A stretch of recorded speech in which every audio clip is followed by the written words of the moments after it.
Para a promessa de Deus se cumprir, é necessário que haja obediência à palavra de Deus. E é isso que nós vamos ver aqui no Atos 2, né? O livro de Atos, capítulo 2. Vamos pedir a direção de Deus. Ó Espírito Santo, o Senhor é a luz, então ilumina o nosso entendimento para a tua palavra e nos ajuda a entender o que aqui vamos meditar, que assim seja.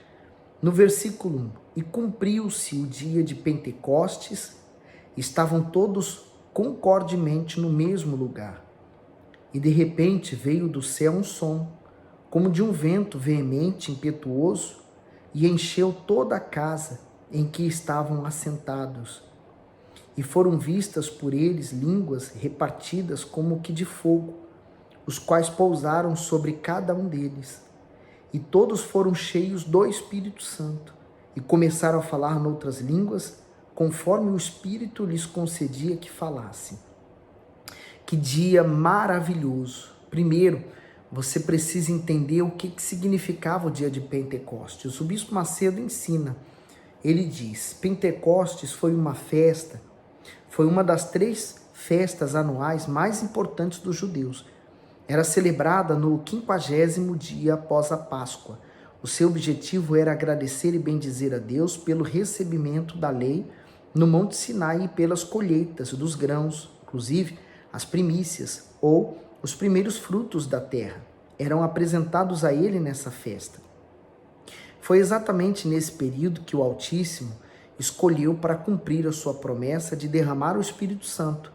A partir dessa data, uma nova etapa de fé e de avivamento espiritual passou a revolucionar o mundo por meio daqueles que creem e são cheios do Espírito Santo. Leia mais sobre essa festa e o motivo de Deus tê-la escolhido para enviar o seu Espírito na nota de Levíticos 23:15. O batismo com o Espírito Santo. Ele capacitou cada um dos escolhidos a enfrentar intensos desafios, entre os quais humilhações, escárnios, prisões, apedrejamento e maus tratos por causa do nome do Senhor Jesus. Eles só puderam permanecer firmes devido ao poder da fé que foi intensificada após o selo do Espírito de Deus. Toda pessoa selada por ele se submete à vontade divina e se santifica para ser um instrumento do Senhor neste mundo. Dessa forma, ela é preparada e habitada para a sua obra com dons e talentos. Além disso, recebe poder para resistir às próprias vontades e para vencer o mundo. E aí, você veja que esse dia foi providência de Deus. Porque se o Pentecostes, ele era um dia para se lembrar, né? A lei de Deus, então Deus estava entrando também naquelas pessoas. Por isso que o nosso corpo, ele se torna o templo do Espírito Santo. E não tão somente isso, mas era o dia das primícias, quer dizer, aquelas pessoas foram os primeiros a serem batizados com o Espírito Santo. Então, todos aqueles que são batizados com o Espírito Santo se tornam primícias para Deus. Tanto nós devolvemos nossas primícias para Deus e nós nos tornamos também para Ele primícias. Nós somos separados desse mundo. E aí veio então esse vento impetuoso, encheu aquelas pessoas e um detalhe, elas estavam sentadas. Às vezes a pessoa fica tão preocupada que ela tem que estar em pé, em tal posição, levantar a mão, baixar a mão, pôr no coração, pôr na cabeça. A posição não importa. Eles estavam sentados, mas orando, buscando. E o Espírito Santo foi derramado, eles foram cheios. Isso que é maravilhoso, sabe o que é? Que o Espírito Santo quebra todas as regras impostas pelos homens, as doutrinas dos homens, e ele impõe as suas próprias leis, suas próprias vontades. Quando nós estamos entregues, por exemplo, vou dar um exemplo aqui, né? Você vai para a mesa de cirurgia. Antes disso, eles aplicam em você anestesia.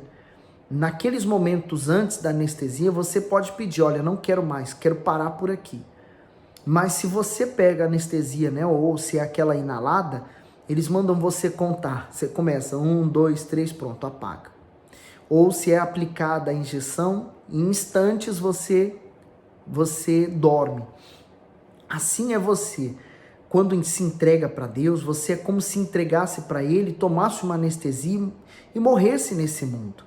Então você morre para suas vontades e dentro de você nasce o espírito da fé. Você tem prazer nas coisas de Deus. É isso que faz a diferença. Quando nós somos nascidos da carne, nós temos prazer nas coisas da carne. Quando nós somos nascidos de Deus, nós temos prazer nas coisas de Deus. Na meditação da palavra de Deus, na busca ao Espírito Santo, no encontro com Deus, no nosso. Então, é como se a gente entregasse mesmo, porque na hora da cirurgia você está anestesiado, eles podem fazer o que quiser com você, você não vai ver. Então, assim é Deus. Olha, meu Deus, estou aqui. E aí você se entrega. Olha o 5. E em Jerusalém estavam habitando judeus, homens religiosos, de todas as nações que estão debaixo do céu. Por quê? Quando havia, então, aquela festa, né, da Páscoa, então havia muitas pessoas que moravam fora de Jerusalém e fora de Israel. Então, eles vinham para celebrar a festa da Páscoa e ficavam naturalmente para esse dia aqui também, que é o dia de Pentecostes. Então, você consegue imaginar que a cidade estava cheia, mas muito cheia. E Deus fez isso de propósito, para chamar a atenção. No 6. E quando aquele som ocorreu, ajuntou-se uma multidão e estava confusa, porque cada um os ouvia falar na sua própria língua. E todos pasmavam e se maravilhavam, dizendo uns aos outros: pois que? Não são galileus todos esses homens que estão falando? Como, pois, os ouvimos, cada um, na nossa própria língua em que somos nascidos? Veja que interessante, né? Eles eram galileus. É como você pensar assim, é uma pessoa do interior, é uma pessoa mais simples. Então, eles tinham uma forma de falar, né? Diferente daqueles que são da capital. Então, eles eram facilmente identificados por ser galileus. Então, eles, quando começaram a falar em línguas, aqueles que estavam ali, que eram naturais de outros lugares, percebiam o que eles estavam falando. Então, ali começou a falar o evangelho. O evangelho começou a ser anunciado. Isso causou naquelas pessoas um espanto, fez elas se interessarem pelo que estava acontecendo. Porque depois muitas delas iriam voltar para suas terras, mas iriam voltar com uma impressão, com aquela imagem na cabeça, com aquelas palavras repercutindo na cabeça dele. É diferente de hoje, por exemplo, que você acaba de ouvir uma mensagem, você absorveu aquela imagem, mas daqui a pouco você liga o telefone, você vê o Facebook, você vê o Instagram, você já vê uma foto, você vê outra coisa, você ouve uma notícia, recebe um telefonema. Quer dizer, a gente está envolvido com muita coisa à nossa volta, mas naquele tempo não havia nada disso. Então eles tinham tempo para refletir nas palavras que eles tinham ouvido. Então eu fico imaginando aquelas pessoas pasmas, ouvindo palavras que iriam salvá-las. O Espírito Santo é maravilhoso. Hoje, infelizmente, há muitas pessoas que são enganadas por causa das línguas estranhas. Elas querem tanto falar nas línguas estranhas e não se preocupam em ser batizadas com o Espírito Santo. O que você não pode jamais esquecer é que o próprio diabo também fala na língua dos anjos.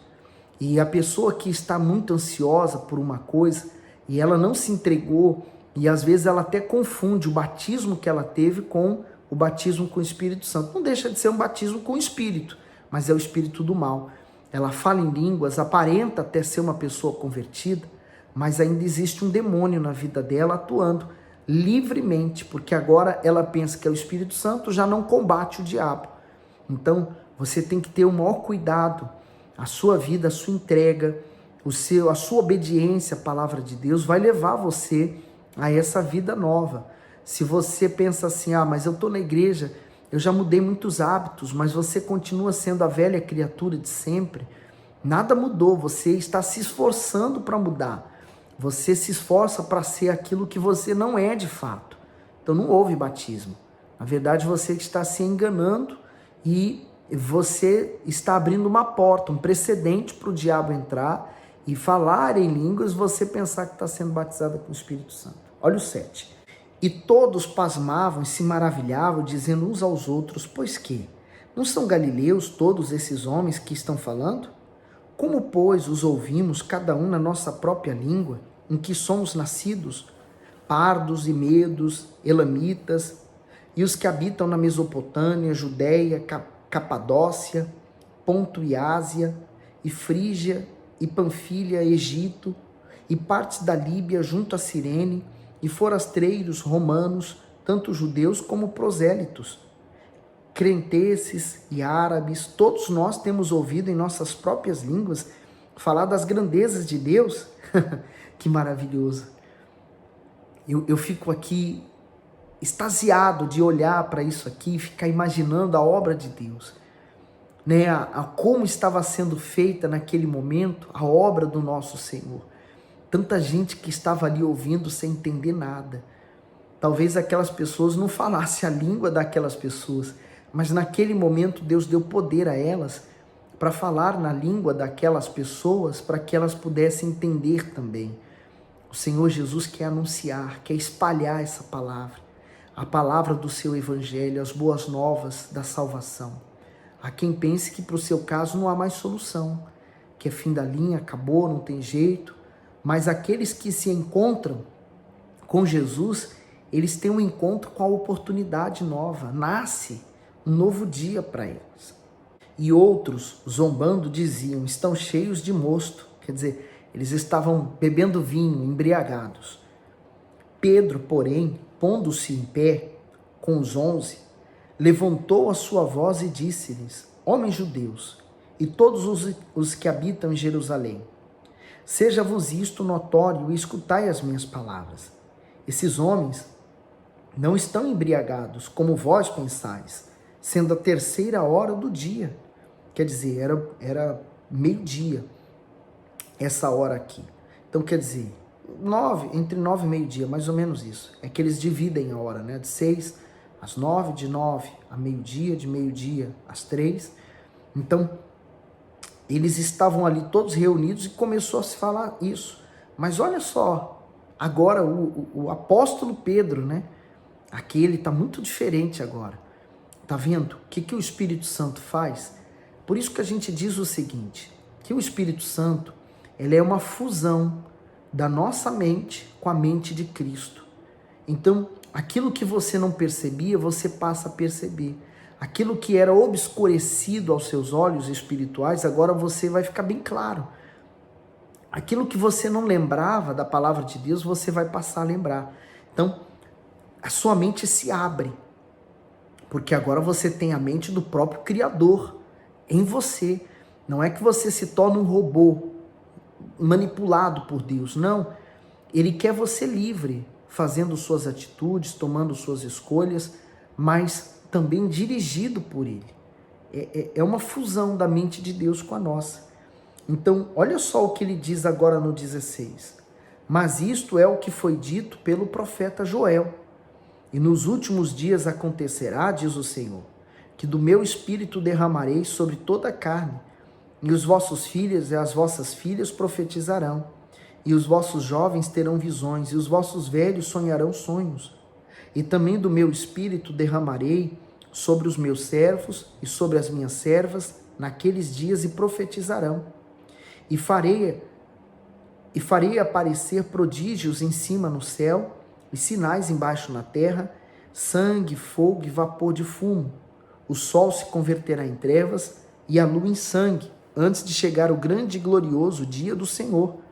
E acontecerá que todo aquele que invocar o nome do Senhor será salvo. Então, veja que maravilhoso, né, essa situação aqui. Todos os que invocarem o nome do Senhor Jesus. Eu já vi pessoas que antes de morrerem disseram, Jesus! Se naquela hora elas estavam invocando Jesus, como aqui está escrito, o que invocar o nome do Senhor será salvo. Se aquela pessoa viveu a vida dela toda errada, mas se naquele instante que ela chamou Jesus, ela morreu salvo. De certeza que morreu salvo. E aqui está falando dos sinais do final dos tempos também, o derramamento do Espírito Santo. Nós estamos na era do Espírito Santo. Esse povo aqui, aliás, os evangelhos, eles mostram a era do Senhor Jesus.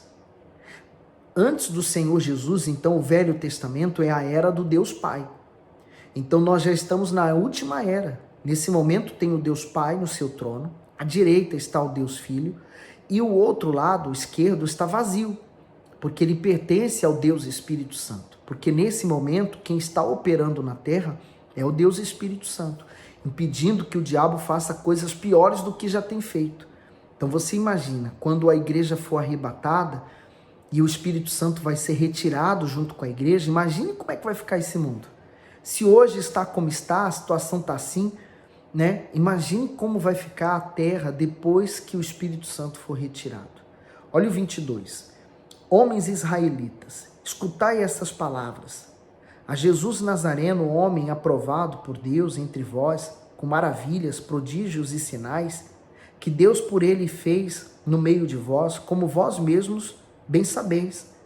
A este que vos foi entregue pelo determinado conselho e paciência de Deus, prendestes, crucificastes e matastes pelas mãos dos injustos, ao qual Deus ressuscitou, desfazendo as dores da morte, pois era possível que fosse retido por ela. Porque dele disse Davi, sempre via diante de mim o Senhor, porque está à minha direita, para que eu não seja abalado. Por isso se alegrou o meu coração e a minha língua exultou, e ainda a minha carne há de repousar em esperança. Pois não deixarás a minha alma no inferno, nem permitirá que o teu santo veja corrupção. Fizeste-me conhecidos os caminhos da vida, com a tua face me encherá de júbilo. Homens, irmãos, seja-me lícito dizer-vos livremente acerca do patriarca Davi, que ele morreu e foi sepultado, e entre nós está até hoje a sua sepultura. Sendo, pois, profeta e sabendo que Deus lhe havia prometido com juramento que do fruto de seus lombos, segundo a carne, levantaria Cristo para o assentar sobre o seu trono. E antevendo isto, disse da ressurreição de Cristo, que a sua alma não foi deixada no inferno, nem a sua carne viu a corrupção. Deus ressuscitou a este Jesus, do que todos nós somos testemunhas, de sorte que, exaltado pela destra de Deus e tendo recebido do Pai a promessa do Espírito Santo, derramou isto que vós agora vedes e ouvides. Então, Pedro está aqui dando um grande testemunho, né? De todo o histórico do Senhor Jesus, de quem ele era e quem ele foi, né? Ele foi descendência de Davi. Realmente, ele veio estabelecer o trono do reino de Deus, mas diferente do que os seres humanos da altura esperavam, que era um reino físico num palácio, agora ele estabelece o seu reino e o seu trono dentro do ser humano, faz do corpo do ser humano o seu templo. Então, não há limites mais para Deus agir. Deus não está só no lugar parado, ele está andando, ele está em movimento. O Espírito Santo é movimento. Então, onde eu estou, o Espírito Santo está. E se eu vou para um lado, ele está lá. Aonde nós estamos, então aonde está o Espírito do Senhor, ali também está o servo dele.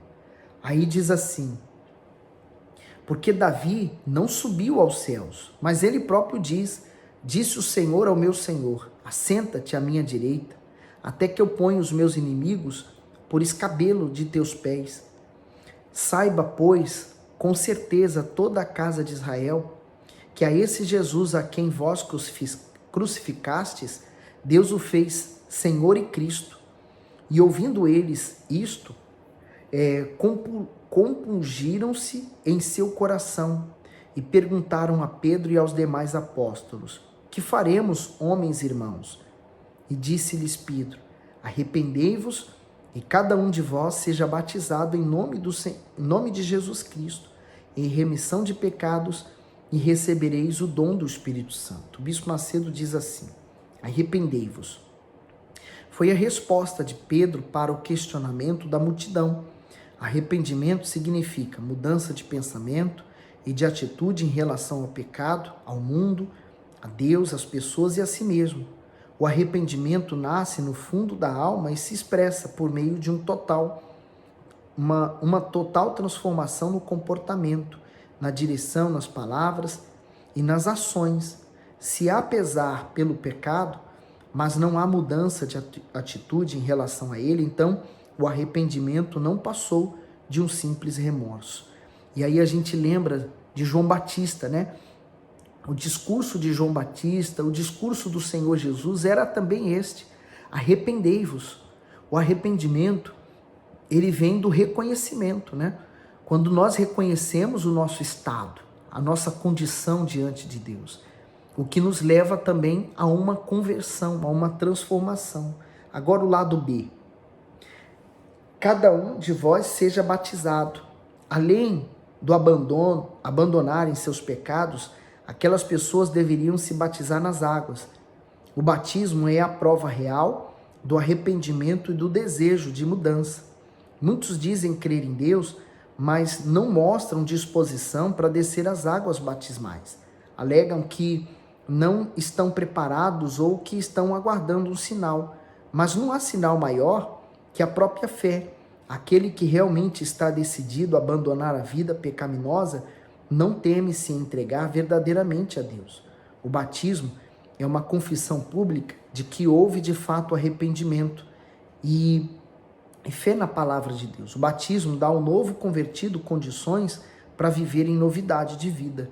Então, quando a pessoa decide, né, uma questão de decisão e não de sentimento, então ela vai para o batismo. Por isso que o Senhor Jesus já tinha alertado: quem crer e for batizado será salvo. Se eu quero a salvação, eu tenho que me batizar. O batismo, ele representa a morte da velha criatura, do velho homem. Esse velho homem, ele está morto com seus pecados. Então eu o sepulto. Você não gostaria de andar com morto colado em você, é ou não é? Não dava jeito. Mas quando você vive nos seus pecados, é como se você tivesse o velho homem morto em você, carregando um homem morto em você, literalmente. Quando nós, então, nos batizamos nas águas, aquele corpo do pecado, ele é morto, ele fica sepultado. Então, nós, quando levantamos das águas, estamos limpos, lavados, pronto para que o Espírito do Senhor Jesus, que ressuscitou a Cristo, venha então gerar um novo ser dentro de nós. Esse novo ser é nascido do Espírito. E esse aí tem prazer nas coisas de Deus. Agora a parte C. E recebereis o dom do Espírito Santo. A pessoa que crê precisa seguir uma sequência estabelecida por Deus a fim de ter a vida transformada. Primeiro, deve haver arrependimento, depois o batismo nas águas e em seguida o batismo com o Espírito Santo. Toda pessoa que passou pelas águas deve priorizar e buscar com todas as suas forças o selo de Deus, que é o batismo com o Espírito, pois somente assim ela terá condições de vencer as tentações e manter a salvação. Então, se você ainda não tomou essa decisão, tome. O maior sinal o Senhor Jesus já deu na cruz. Então não espere sentir a necessidade de se batizar nas águas. Faça. E aí, continuando agora o 39. Porque a minha promessa vos diz respeito a vós, a vossos filhos e a todos os que estão longe, a tanto quantos Deus, nosso Senhor, chamar. E com muitas outras palavras, isso testificava e os exortava, dizendo: salvai-vos dessa geração perversa. De sorte que foram batizados os que de bom grado receberam a sua palavra. E naquele dia agregaram-se quase 3.000 almas. E perseveravam na doutrina dos apóstolos e na comunhão e no partir do pão e nas orações. Veja que quantas pessoas naquele dia, ouvindo essas palavras que você e eu agora estamos ouvindo, elas decidiram entregar a vida a Jesus. 3.000 pessoas, de uma vez só. Hoje nós pregamos na igreja. A gente vê tantas poucas pessoas se entregarem de fato, assumirem um compromisso com Deus, né? Mas o que eu espero é que nesse propósito de ler o Evangelho, o Espírito Santo está te convencendo, falando com você. Você que vem seguindo essa meditação, às vezes até dura um pouco mais de tempo, mas eu acredito que eu estou aqui de boa intenção, no meu coração, para tentar ajudar você. E aí, para terminar, ele diz, no 43, E em toda a alma havia temor, e muitas maravilhas e sinais se fazia pelos apóstolos. E todos os que criam estavam juntos, e tinham tudo em comum, e vendiam suas propriedades e bens, e repartiam com todos, segundo cada um havia de necessitar. E perseverando unânimes todos os dias no templo, e partindo o pão em casa, comiam juntos com alegria e singeleza de coração, louvando a Deus e caindo na graça de todo o povo. E todos os dias acrescentava o Senhor à igreja aqueles que se haviam de salvar.